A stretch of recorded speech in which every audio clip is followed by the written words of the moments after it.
Hey guys, welcome to the channel. I'm Zmore the Dan DPS and we're back once again with another episode of Scrip My Pants, a series where I spend 2,000 scrip basically ruining my day and making me annoyed.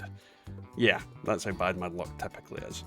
So before we get into it, don't forget to like, comment, subscribe. If you'd like to support the channel more, there's the coffee link down below and the join button to become a YouTube member. So, let's see what I find out this week. Oh, Murgs, you giant turd. I hate her so much. Right, first weapon. Mutant Slayer submachine gun. Bullets explode for area damage. VATS crits. If it wasn't Mutant Slayers, this would actually be a relatively okay pull, but Mutant Slayers makes it annoyingly meh. Next up. Bloody black powder rifle. Why is it always bloody black powder ball-bag guns? Bashing damage. They always seem to have bashing damage as well. I don't understand it. And then damage resistance while reloading. I hate this freaking gun. With a vengeance. Nocturnal submachine gun, VATS crits, and less action point cost. Yeah, it's an okay pull. Nocturnal, some people absolutely love it. I'm not the biggest fan, but it is better than a kick in the head. Executioner's double barrel shotgun, VATS hit chance, and VATS action point cost. This is actually a very decent roll for a double barrel. A lot of people will disagree with me and say quad's the only roll to go with. You know who you are. I think this is really good. VATS hit chance means that you are getting a lot more accuracy out of this, so you're going to hit the head more often. VATS point cost means you're going to be able to do it more often. And Executioners is a very good effect when the enemy is below that tier of health. Don't get me wrong, because the shotgun, it's not that usable against smaller enemies. But against Earl and bigger enemies, it's going to deal a fair whack of damage. Next up. This is just a worse version of the other one that I got. No, I'm not even going to talk about it. It was a nocturnal submachine gun. It was crap. Alright. Exterminator's short plasma pistol, VATS crits, damage resistance while reloading. Bad. It's got exterminators on it. That's useless. Absolutely useless. Zealot's combat shotgun, bashing damage and breaks 50% slower. No. It's a very bad weapon and I don't like it. Sigh. Exterminator's pipe pistol, last shot, and 90% reduced weight. Again, Exterminator's always a bad effect. Never ever something you want to get. No, God! Stalker's Tesla rifle, faster fire rate, 1 agility. Stalkers, again, always a bad effect. Ugh.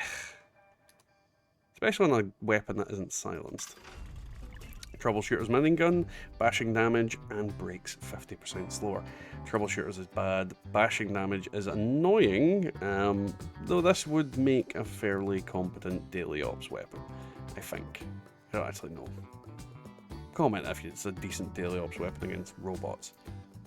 This is not going well.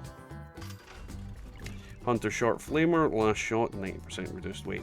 Now, flamers have quite a big magazine size, so last shot is not good. Hunters is also not really that good. It is a decent queen fighting weapon if you take into consideration hunters, but realistically, no, it's bad. It's getting script. Really, definitely getting script. Suppressor submachine gun, 25 damage while aiming, 1 perception. I'm getting bad luck right now. Let's hope it doesn't continue. Stalkers again. Really? Oh, this is going to be a bad video. Zealot's harpoon, bashing damage, and stealth field. No. It's just... no. Oh no. Aristocrat's crossbow, will replenish action points with each kill, faster movement speed while aiming. I mean, I'm not gonna say crossbows are amazing, but this is a decent little crossbow that's gonna allow you to use VATS quite a lot, especially if you want to manually aim it. Yeah, I can't really spin it on it. I like crossbows to fart around with, but it's not a consistently amazing weapon, unfortunately. Ghoul Slayer's Gauss rifle, 25 damage with it, while aiming, and 50% faster reload. the bad rolls are making my speech die. 2-shot assault rifle, 25% faster fire rate, breaks 50% slower. Now the problem with 2-shot is consistently it's either only really good on a weapon that is inherently explosive or has the explosive secondary effect. When you add in faster fire rate, it's not really that good. You have to exclusively use it in VATS. But then again, that could make it good, but at the same time, no. I can't really spin that very well.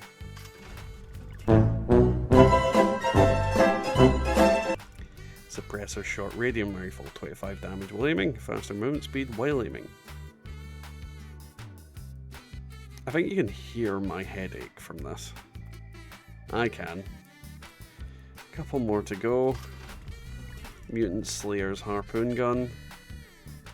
Just limb damage. Damage resistance while aiming. No.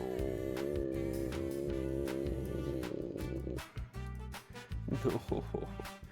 I think this is the last drop. If it isn't, I'll add the next one in, but I'm fairly certain this is the last possible thing that I should be getting in this video. But it's actually okay. Vampires like machine gun, faster fire rate, damage resistance while reloading. Now, the reason this is okay is this pumps out a crap load of shots within the space of time that you're using the faster fire rate. Vampires on this weapon is going to regenerate a lot of health very quickly, and the damage resistance while reloading, I mean, it will reload quite a bit, let's be honest, so having damage resistance during that is actually not too bad. On top of that, you're getting the damage resistance. Yeah, actually, now that I think about it, damage resistance while reloading is actually really good with a vampire weapon. Because whilst you're reloading and you're not regenerating health inherently, technically, yeah, that's actually quite good. I don't know why that's never occurred to me before. I'm actually quite happy with that weapon. More so than I thought I would be. Either way, I wonder what the top pick is going to be. Let's be very clear here, tonight's pulls were very bad. So, the first one is going to be the Executioner Short Double Barrel with the VATS hit chance and the less VATS action point cost. Now, the reason this weapon is kind of only the bottom pick, and even then it probably shouldn't even be in here, is that realistically that plus 50% more damage on the target below 40% health, for a shotgun, for a double barrel shotgun, it's only really applicable to quite large enemies. So you're talking about Super Mutant Behemoths, the Queen, the Mirelord Queen, the Scorch Beast Queen, Arrow, you know, big things that take multiple hits to kill. And even then, it's only the really big ones that you're going to be able to get that sustained damage on. So I tend to think weapons like this are only really effective against the Queen and Arrow. And that's why it's not higher, because technically Executioners is a really, really good effect. This has depressed me. Once again, begrudgingly, I put this into second place. You could argue the shotgun's better than this. I wouldn't argue with you with it. It's very much down to opinion. Now, 2-shot is a very underrated effect. Don't get me wrong, it's not as good as very, very many. But I do enjoy 2-shot weapons quite a bit, as you probably guessed from some of the weapons that I use. Don't get me wrong, this thing is going to have to be used in VATS to get the full bang for its buck, especially since 2-shot, it's like, I don't know, like a sprinkler that's broken. It just goes off in a random direction. So yeah, it's not amazing, but it's in here. So, the last weapon. Now, the more I think about it, this is a very, very good weapon for sustaining your health. The faster fire rate on there with vampires is going to boost your health to the living godhood. I mean, I don't think while you're firing this thing that it's physically capable of being killed, let's be honest. On top of that, you have the damage resistance while reloading, which means during your reloading cycle, you are hopefully not going to die. In most cases, that should be fine, but yeah, in theory, you shouldn't. You're not going to die while you're going there because you've got that extra damage resistance. I honestly don't know how much 250 damage resistance is when I'm thinking about it. If you know, leave in the comments down below. Either way, I think this is the kind of, not the best roll you could get for this, but it's one of the good ones. This weapon does consistently decent damage. The ammo, while hard to get, is easier to get a hold of now because of the new changes in the game. So I feel like you're going to be able to use this weapon a lot more often than you used to. And that gives me a little bit of hope. Either way, I hope you all enjoyed the picks. It was tough. So, that was today's video, guys. I hope you enjoyed it. If you did, don't forget to leave a like, a comment, and subscribe. If you would like to support the channel more, there is the join link below to become a YouTube member, and my Ko-fi link for whatever. Let's thank our YouTube members. Golty, Wyatt Blackburn, Wars Me, Diofane Gaming, Colin G, Brian RMC, Peggy McKnight, Matazbo, Devilman Games, Marcus Carrasco, Scott S, Bubba Doodle Mom, Ranger McSpriddle, and Anxiety Rangers. Your support is infinitely appreciated, and I hope you guys are enjoying yourselves and have a good new year, essentially. I don't know when this video is releasing. I filmed it prior to New Year, so yeah. Hope everybody's having a good new year. Tonight's video is brought to you by depression and the letter anxiety. Jesus Christ. I mean, the very last pull was literally pulling my breeches out of the fire. I mean, the only consistently, I'd say, decent drop out of all of them, in my opinion. It happens sometimes. You can't always win, but you can certainly be depressed about it.